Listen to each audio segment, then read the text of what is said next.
Civil service के दो ताकतवर ग्रुपों की खींचातानी सूबाई इदारों के एहतसाब के लिए कायम मकाम एंटी करप्शन गैर फाल होकर रह गया। ऑर्डिनेंस से इख्तियारात सल्ब करने और बजट कम मिलने के सबब एंटी करप्शन के महकमाना उमूर मुतासर होने लगे। एंटी करप्शन के रीजनल दफातर को पेट्रोल की मद में बजट न मिलने के बाद मुतहर्रिक न हो सकी।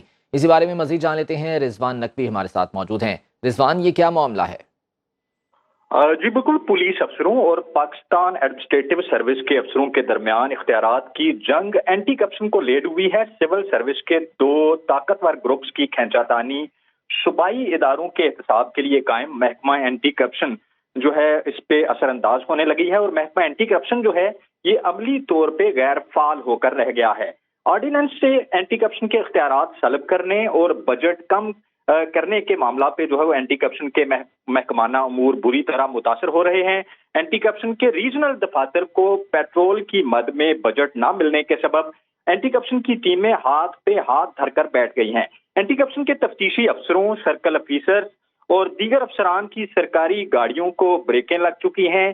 छापामार कार्रवाइयां भी इस वजह से महदूद होकर रह गई हैं। नई एफआईआर का अंदराज भी जो है बहुत कम हो गया है। बजट ना मिलने से एंटी करप्शन के कई रीजनल डायरेक्टरेट्स के जनरेटर्स भी जब लोड शेडिंग होती है तो बंद होते हैं, चूंकि जनरेटर्स में डालने के लिए एंटी करप्शन के पास तेल का बजट भी मौजूद नहीं है।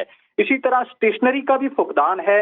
1 दिसंबर को जो है वो ऑर्डिनेंस में तरमीम के बाद एंटी करप्शन सरकारी मुलाजमीन के खिलाफ कार्रवाइयों के लिए मुतलका महकमों के सरबराहान से इजाजत का मरहून मिन्नत हो गया था, जिसके बाद एंटी करप्शन में एफआईआर का अंदराज जो है वो इंतहाई कम होके रह गया है। एंटी करप्शन में ये जो मामला है ये पाकिस्तान एडमिनिस्ट्रेटिव सर्विस के सीनियर अफसर सेक्रेटरी एक्साइज मसूद मुख्तार और डीजी स्पोर्ट्स पंजाब आसिफ तुफैल के खिलाफ अंदराजे मुकदमा के बाद शुरू हुआ।